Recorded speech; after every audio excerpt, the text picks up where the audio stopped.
Egun on guztioi, bai, eskerrik asko hor egoteagatik, eta batez ere eizeri ere eskola digitalaren 6. topaketa hauek antolatzeagatik eta gonbidapenagatik.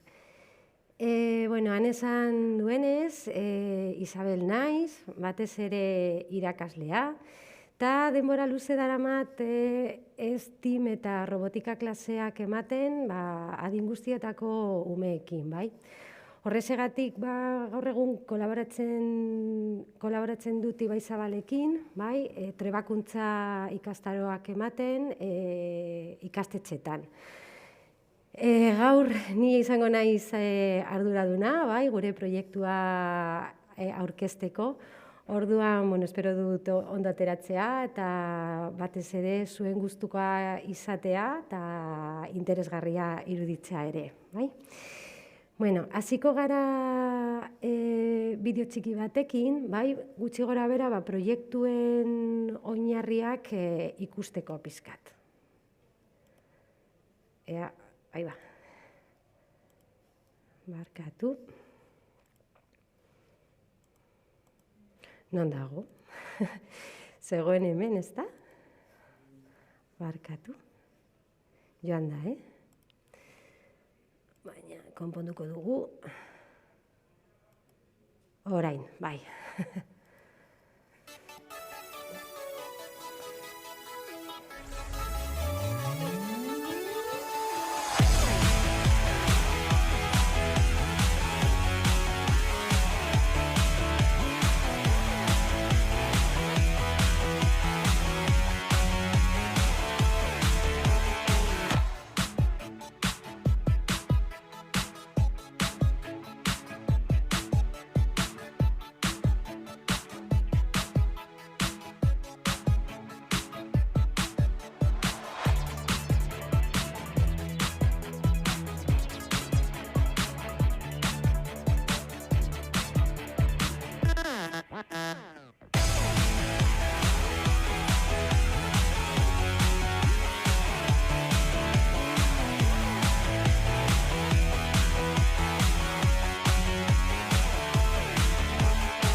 Hau zera.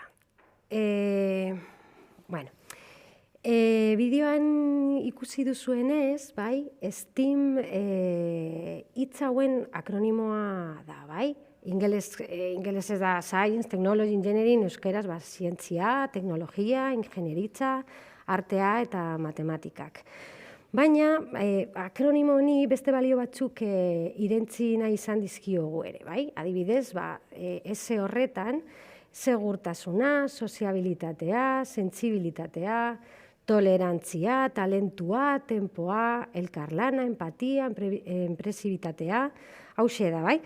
STEAM proposamenaz, teknologia eta kompetentzia digitala ez ezik, talde lana, komunikazio gaitasunak, empatia eta ere garatuko dugu, bai? Proiektu oso konpletua da. Bai, materialak aurkezten hasi aurretik, bai, proiektu osoaren ezaugarri nagusienak ere aipatu nahi dizkizuet. Adibidez, bai, proiektuak, bai, proiektu aukera zabala dago, bai, hezkuntza etapa guztietarako. Haur hezkuntzan hasten da eta DBH-era joaten da, bai, hezkuntzako etapa guztietarako. Zuk aukeratzen duzu, bai? Zuek aukeratuko duzue guztia. Baliabideak eta ibilbideak, bai, zabala direnez, zuen edo ikasgeletako beharretara hobekien egokitzen den proiektua aukeratuko duzue. Da, zabala, bai, eta bata ala beste aukeratuko dugu gure helburuen arabera. Gero, malguak gara, bai, proiektuak, bai paperean eta formatu digitalean ere daude. Erraz egokitzen dira ikastetxearen interesetara. Hauxe da, zuei liburuak gustatzen bazaizkizue, liburuak aukera ditzakezue, edo zuen ikastetxean ez badituzue liburuak erabiltzen, hartu orduan lizentzia digitala. Maker gara, hau polita da. Go Steam bai zabal proposamenak, lotura estua du maker kultura definitzen duten oinarrekin. Ez dakit ezagutzen duzuen maker kultura, baina batez ere hauxe da, garrantzi handia ematen diona, ikasleei jarrera arduratsuak eta errespetuzkoak ikasteari. Hau da, ez dakit, ziur jakin duzue, COVID-en, konfinamenduan, maskara, 3D inprimagailuez egindako maskara horiek, hori sortu zen maker mugimenduaren barruan. Gai zara, hau benetan Holanda, gai zara, erraza da, ez da zaila. Gure proiektuekin lan egiteko, ez da beharrezkoa Steam kontuetan aditua izatea. Hor daukazuetan, nik horrela dela esaten duzue, Nahikoa da, gai horiekiko jakin mina izatea. Gustatzen bazaizue, gauza guzti hauek, nahikoa da. Eta, umeek ikasteko gai badira, gu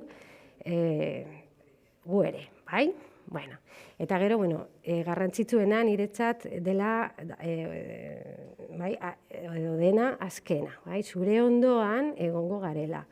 Gure eskaintzan aholkularitza, trebakuntza eta laguntza ere sartzen dira. Proiektu behar bezala ezartzen dela bermatzeko edo behar duzuen guztian laguntzeko. Ez zarete bakarrik egongo, inoiz. Eta, osagaiak, hasiko gara materialak ikusten, baina proposamen guztientan planteamendu berdina aurkituko duzue.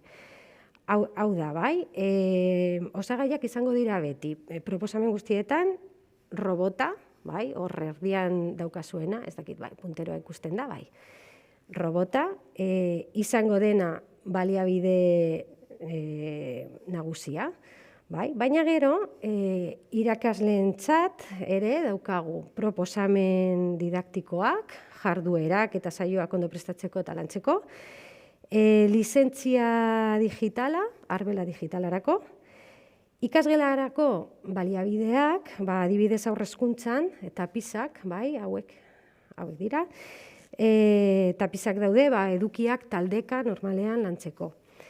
Eta ikasleentzat, hauek, kuadernoak, lizentzia digitalak, lehen esan dugun bezala. Gero ere, martxan dago Go Steam plataforma. Hemen egongo dira, egongo daude, dagoeneko proiektu guztiak. Eta, aurten gaztelaniaz, eta espero dugu hurrengo urterako, edo ikasturterako euskara izatea ere. Baina, lan egingo dugu horretan, uste dut. Jarraituko dugu. Eta orain, haur hezkuntzarako proiektuak ikusiko dugu, gero lehen hezkuntzarako eta pizkat ere bigarren hezkuntzarakoak. Ikusiko duzue, etapa bakoitzerako daukagu proposamen desberdinak. Hauexek dira, Go Kubo, Next Bat.0 eta Coding Express. Gero, mahai polit bat daukator, eskerrik asko lankidei ere edo teknikariei ere jartzeko, eta ikusiko ditugu material guztiak, bai? Gutxi gora bera itxura ikusteko eta nolakoak diren, bai, handiak diren edo txikiagoak edo, bueno, ikusteko pizkat. Azken 10 minututan egingo dugu. Vale. Go kubo, hasiko gara hemendik. Haur hezkuntzako 2. ziklorako da, 3, 4 eta 5 urteko umeentzat. Guztiak dira 2. ziklorako, bai? Kubo, bai, hau da, oso polita da, eta kuboren kutxan aurkituko dugu gorputza eta burua, eta horrela agertzen da. Gero, pizteko bakarrik elkartu behar ditugu, bai, burua eta gorputza, eta holan pizten da. Kargatzeko USB kable bat, bueno, hori noski. Eta gero, hiriaren eszenatokia duen tapiz bat, bai, hau da, hiria da. Hortik ibiltzen da kubo, eta 26 taktail, bai, taktail deitzen dira. Zer dira taktailak? Bueno, kubok egin behar dituen mugimenduak kontrolatzeko fitxak. Gero ikusiko dugu, bai, kubo hortik pasatzean, bai, aginduak irakurtzen dituela eta mugitzen dela. Bueno, eta hemen jartzen duen bezala, bai, duenez, taktail sistema bakarra da eta praktikoa da, hemen azpian daukazue. Kodetzen ikasiko modu berriak eskaintzen ditu. Zergatik, inolako gailurrik behar, edo ez duelako behar, bai? Bakarrik taktailekin mugituko da, ez ditugu behar ordenagailurik, tabletarik, ezerrez. Bakarrik robota. Bueno, zer gehiago. Gero, ikasgelerako, bai, aipatu dugun bezala, beste baliabide batzuk aurkituko ditugu.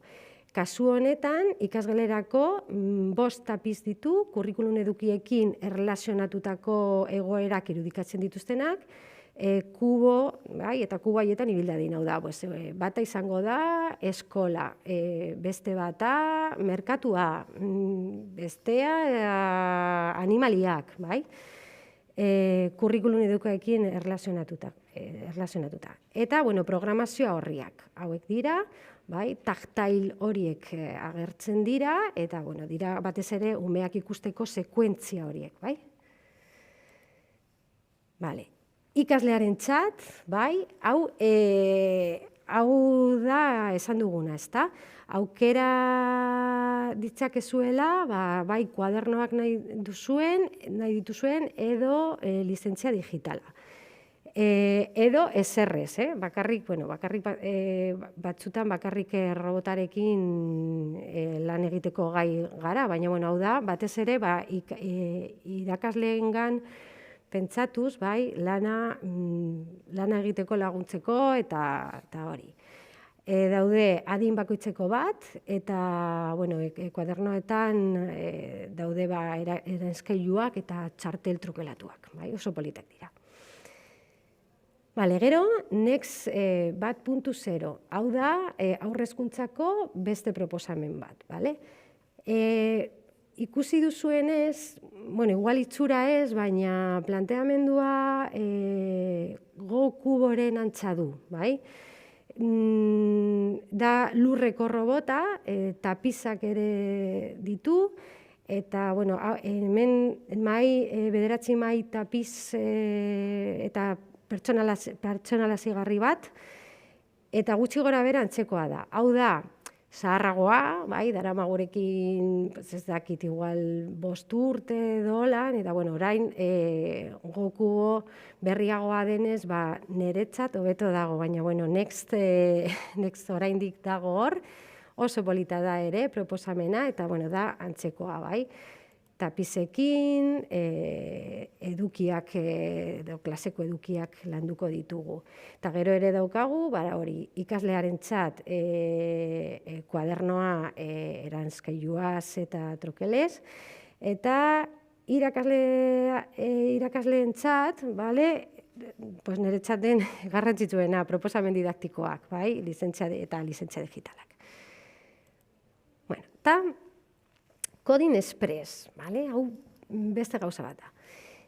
Coding oso berezia da, bai? Niri txikienentzat, gehien gustatzen zaidana da.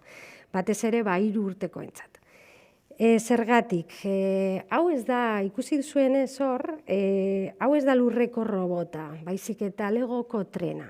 Eta Legokoak badakigu gauza oso politak direla guztiak.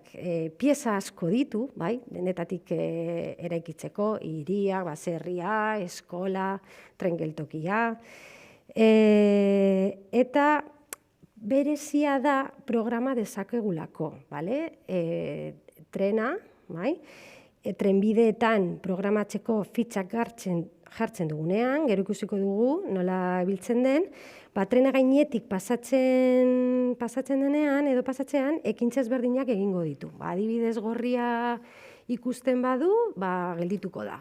Edo zuria ikusten badu, txirrina joko du, gauza ezberdinak. Erabiltzeko modua, hau adibidez da, kontakizunak egiten batez ere. Horrexegatik hain egokia da, nire ustez txikientzat. Hizkuntza eta komunikazio gaitasuna garatzeko izugarrizko baliabidea delako. Eta honaino aurrezkuntzakoak. Coding ere dauka, edo Codinek ere dauka app bat, doainik da. Eta, honekin gauza gehiago egin ditzakezu, adibidez, musika egiten, edo koloreak lantzen, edo, beste gauza batzuk. Nola erabili batzutan formakuntzetan galdetzen didazue hau, nola erabili? Zenbat kubo edo next edo coding behar dute ikasgelarako? Adibidez Go kubo edo nexten kasuan, euki dezakegu bata klasean, estintxokoan edo olakoan, edo taldeka, eta normalean edo egokiena da launaka lan egitea, horrela. Orduan zuek, zuen ikasleen kopuruaren arabera, kalkulatu pixkat zenbat erabiliko duzue. Baina, hola, gutxi gora bera. Eta gero, lehen hezkuntza.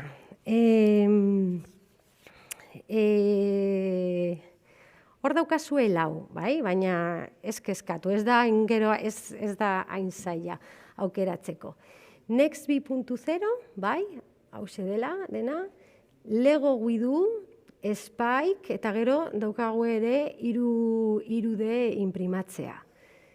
Hasiko gara Next 2.0, ikusi duzue lehenago, Next 1.0, oso antzekoa da. Gertatzen dena da, honetan, app bat edukiko dugula programatzeko. Next, gero erakutsiko dizuet ere, botoi batzuk dauzka buruan programatzeko, aurrera joateko, ezkerrera joateko, eskuinera eta atzera. Eta orduan, Next 2.0 da Next 1.0 bezalakoa, baina ere dauka apa hori, Eta gauza berdinak egingo du, aurrera, atzera, eta planteamendua berdina da, Next lurreko robota da, maitapize dauka, eta hauxe da lehenengo eta bigarren mailakoentzat. Eta honela heltzen gara Guidura, Guidu 2.0 horretara. Hemen ikasleak aurrerago joango dira. Robotak ez daude eginda, eta haiek ereduak jarraituz, noski, egin beharko dituzte. Orduan, pizkat ez da zaila, baina, kompletuagoa. Horretarako, eukiko dugu, Widu 2.0 kutxa, Lego piezekin, eta gero Lego Education, Widu 2.0 programaziorako softwarea. Hemen behar izango dugula apak edo ordenagailuak edo programatzeko dispositiboak. Zer gehiago daukagu ikasleentzat, lan kuadernoak edo lizentzia digitalak, eta ikasmaila bakoitzeko muntaketarako 3 eskuliburu. Hau da, liburu bakoitzean 3 proiektu aurkituko ditugulako. Adibidez, 3. mailan, auto bat, tio bibo bat eta krokodilo bat. Hau da Spike. Spike ikusi baino lehen.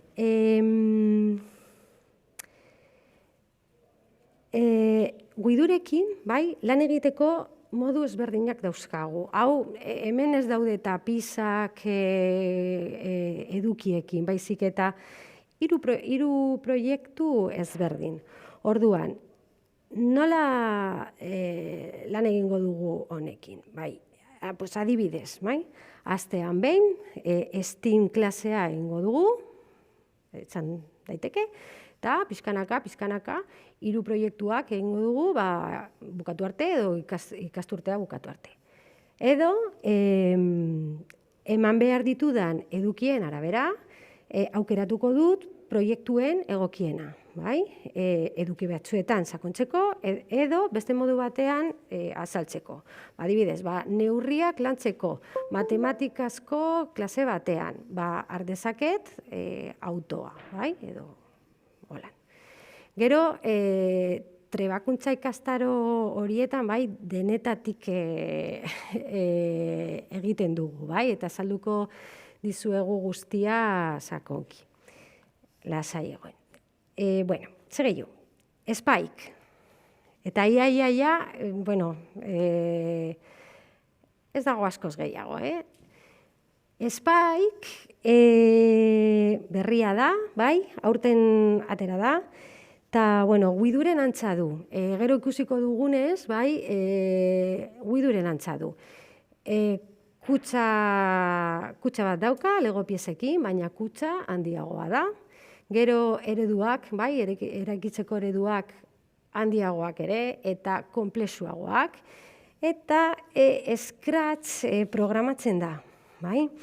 Spike ez da zaila, baina ez da Widuren bezain erraza. Ez da hasteko proposamen bat. Nire ustez, aukera ona da, STEAM proiektuekin esperientzia dutenentzat. Spike. Eta gero, 3D inprimatzea, osatzen duena guztia. Baina gauza bera gertatzen da 3D inprimatzearekin. Oso proposamen polita da, lehen hezkuntzan hasten da, eta DBH-en bukatzen da, 3. mailatik, 6. mailara, lehen hezkuntzan, eta gero DBH-en ere daukagu proposamen ezberdinak. Oso interesgarria da, baina pizkat teknikoagoa. Ikusiko hau da beste kontu bat. Edukiko dugu ere lan kuadernoak, Tinkercad, diseinurako softwarea, Tinkercad erabiltzeko edo erabiltzen ikasiko dugu, pizkat teknikoagoa. Eta 2. hezkuntzan, ez naiz askoz gehiago luzatuko. Spike berriro agertzen da, Widuren antza daukana, eta proiektuak bigarren hezkuntzan ere konplexuagoak dira. 3D inprimatzea gauza bera, bai, proiektu oso politak, baina lehen hezkuntzan baino konplexuagoak, eta hemen dator Lego Mindstorm. Bai, Lego Mindstorm da, nola esan, anaien handiena, bai? Da, guidu oso simplea da, Spike konplexuagoa, eta Lego Mindstorms beste kontu bat da. Hemen ez dute esango oso erraza dela, ez. Bueno, konplexuagoa da, baina pentsatu behar dugu ez garela lehen hezkuntzan, baizik eta bigarren hezkuntzan. Orduan, teknologia irakasle batentzat oso erraza da ere, bai? Ez da hain konplexua. Orduan, Lego Mindstorm berriro ere, bai? Daukagu robota, tapizak, frogak egiteko, eta gero, ikasleen liburuak eta irakasleen txat, proposamen didaktikoak, proiektu guztiak oso ondo azalduta agertzen direnetan, bai? Eta gero, lizentzia digitalak. Bale, nola goaz? 10 minutu geratzen dira, bai. Noiago, ondo orduan. Bale, orain orduan, joango gara mahaira, bai? Pizkat hori robotak ikusteko, eta 20 minutu, bai? Ze azkar orduan egin dut, bai? Hobeto, bale. Ja, bai.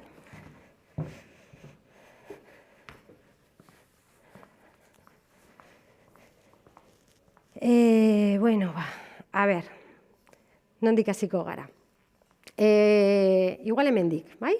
GoCubo, ikusi dugun lehena izan da, bai? GoCubo gogoratzen zarete, bai, GoCubok dauka gorputza, bai, hau da gorputza, eta hau da burua. Eta elkartzean pizten da. Entzun duzue? Entzuten da, bai? Piu-piu egiten da. Egiten du, eta hori esan nahi du piztuta dagoela, bai? Orduan, tactiles hauek dira, bai? Eta jarriko ditugu taktaiak hemen tapizean. Tapiza ikusten baduzue, hiri bat da, bai? Hau hiri bat da, eta gero edukiko dugu beste batzuk. Kutxa, ere, denbora daukagunez, erakutsiko duzuet kutxa, bai? Horrela. Honela irekitzen da.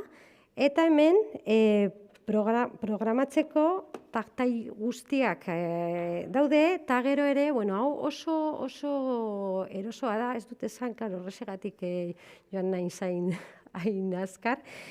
Niretzat hau aurrezkuntzarako proiektuen artean kompletuena da, bai? Programazio arloan denetatik egin dezakegulako, bai? Daukagu sekuentziak egiteko, eta ere funtzioak egiteko, bukleak, eta programatzeko oso interesgarria da. Baina, ikusiko dugu orain hemen, tapetean, nola ibiltzen den. Daukagu hemen, bai, jarrita taktaiak, eta bakarrik egin behar duguna, ikusi duzuenez oso erraza da umeentzat, begiratzen ari naiz kamera, ondo kokatzeko, bai. Hor utzita, irakurtzen du, eta egiten du guztia, bai? Mugitu da. Bale, baina, ez doa bakarrik, entzun da, lasai. Ez doa bakarrik fitzen gainetik, baizik eta guk ere, beste leku batean, jar dezakegu sekuentzia, bai, adibidez, hemen. Ikusten, ez da ikusten hor, ez? Bueno, hemen.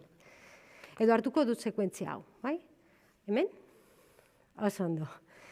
Vale. Daukat fitxa hauek, bai? Honela jarrita, gu hemen sartzen badugu fitxak, adibidez, hau, edo taktaiak, bai?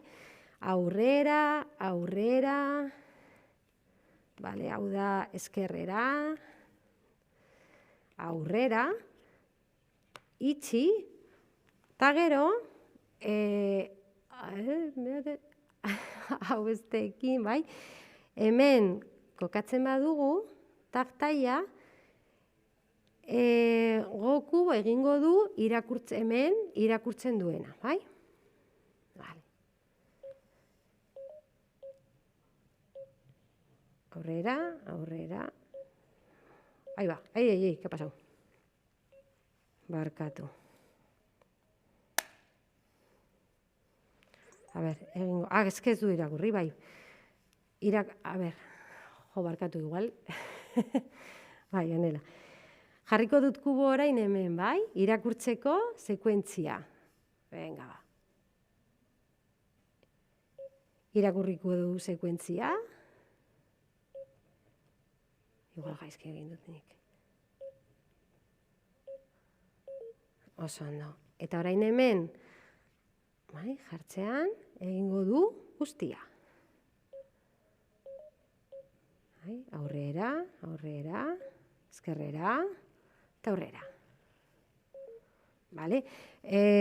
Bat gehiago egiten du, urrengo taktaiaren bila doalako, bai?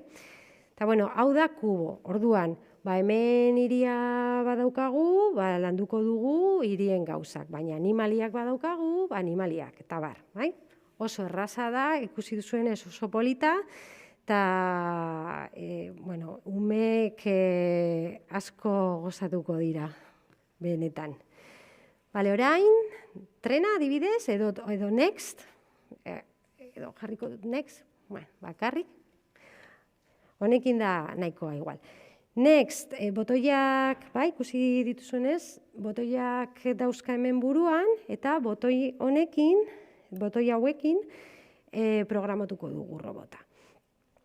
Ea, pizten den. Hani?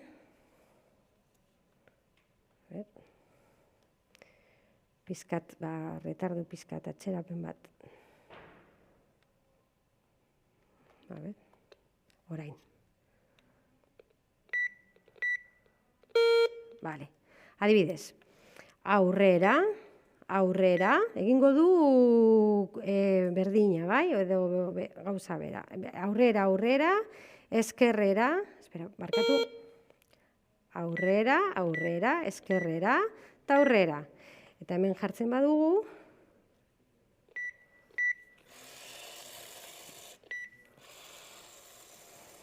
no se ve. Vale, hau ere bere tapizetan ibiliko da, bai? Vale, urrengoa. Trena. Bai, Legoko piezak eginda dago, bai? Eta hemen azpian dauka botoi bat, pizteko. Piztuko dugu. Bai, hori. Orduan, bakarrik bultzatzen, bai, ibiliko da, ibilbidean zehar. Ibiliko da, bai, joango da azkeneraino. Horrela. Eta gelditzen da. Hola, baina, bai, programatzeko fitxak erabiltzen baditugu, adibidez, gorria jartzen badugu ibilbidean, geldituko da. Edo, zuria jartzen badugu, txirrina joko du, bai? Ikusiko dugu. Gorria hor, adibidez, hemen tren geltokian, edo hemen. Eta geltokira iritze urretik, txirrina joko du. Venga, txirrina egiten du pi, bakarrik hori, bai? Ea entzuten duzuen. aurrera. Pi, ez dakiten entzuten da edo ez, eta hor gelditzen da.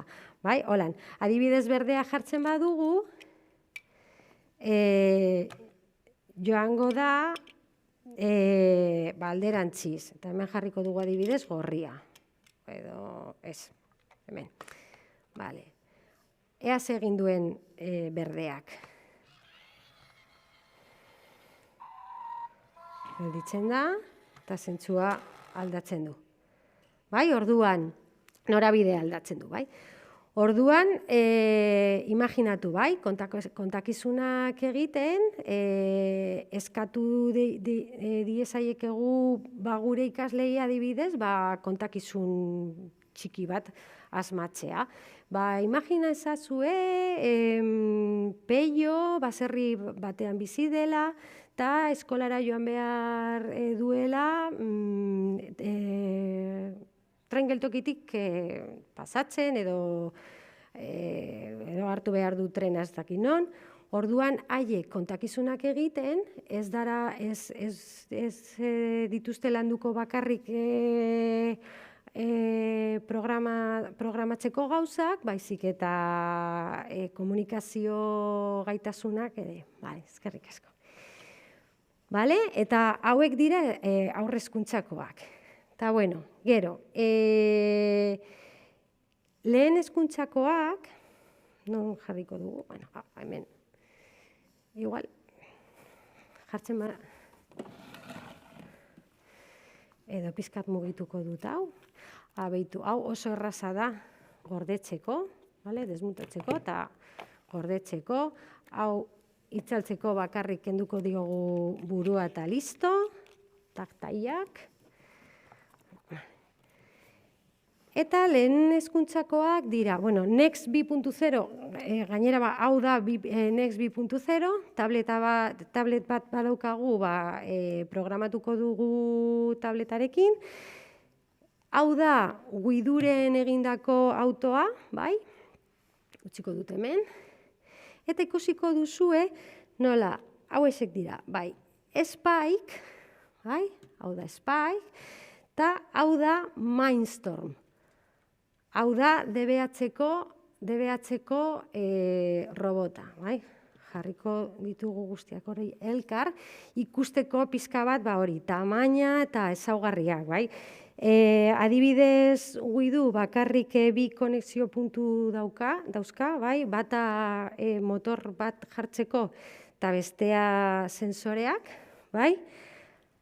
Hau, 3 eta 3 dauka, konplexuagoa da. Eta Mindstorm, honena da, bai, DBH-koa, 4 eta 4. 4 motor edo egileak, eta 4 sentsoreak jar diezaiokegu. Dizki, horiezak, bueno, hori. Ze gehiago? Kutxa.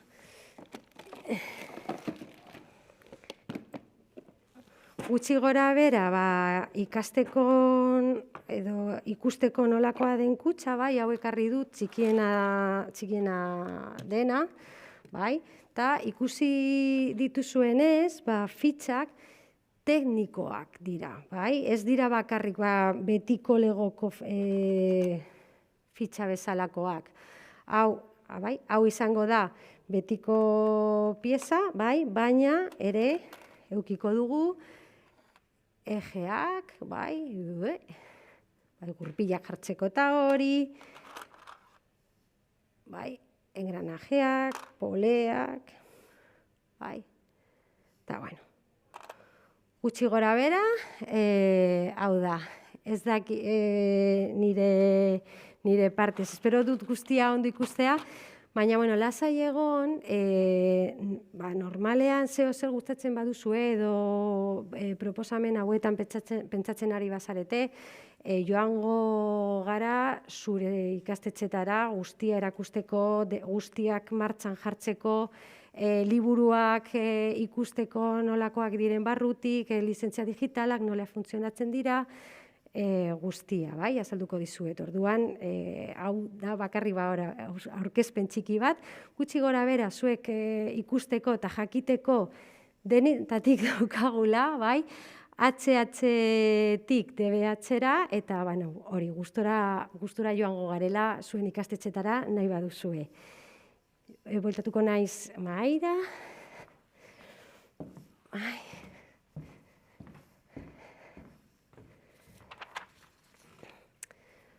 Bakarrik, hori, bai, eskerrak emateko, eta ez dakit galderaren bat dagoen.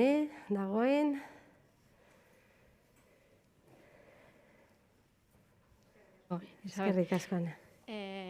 Galderan izango litzake, ea batez ere bigarren hezkuntzan, ea STEAM proiektua eramateko moldatzen diren ordutegiak edo hau bakarrikan teknokoak eramaten duen, edo koordinatzen diren zientzietakoa eta teknokoa eta eta ea nola egiten duzuen hori edo... Bai, DBH-en, bai, ere, lan egiteko modu ezberdinak daude.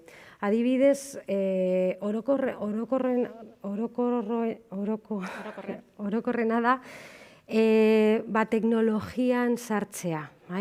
Orduan, normalean, teknologiako irakaslea dena, hau ematen duena, kurrikulumaren batera, polipastoak ematen ari baditugu, orduan egingo dugu polipasto bat legoko piezekin, eta gero hori eramango dugu robot bat egitera edo lan. Baina ere, ikastetxe batzuetan gauza oso interesgarriak egiten ari dira adibidez, proiektuekin lan egiten dutenean. Eta orduan, proiektua bada ez dakit, hizkuntza lantzea edo ikasturte horretan, ikusiko dugu gure legoko proiektuan ze sortu dezakegu hizkuntza hobetzeko. Ez dakite, adibidez, jarriko dugu robot bat atean, egunon hizkuntza guztietan edo eskolan daukagun hizkuntza guztietan esateko eskolara sartzean. Da, idei bat edo. Orduan, izan daiteke teknologia ikasgaiaren barruan edo, gero, proiektu guztietan, irakasleen arabera.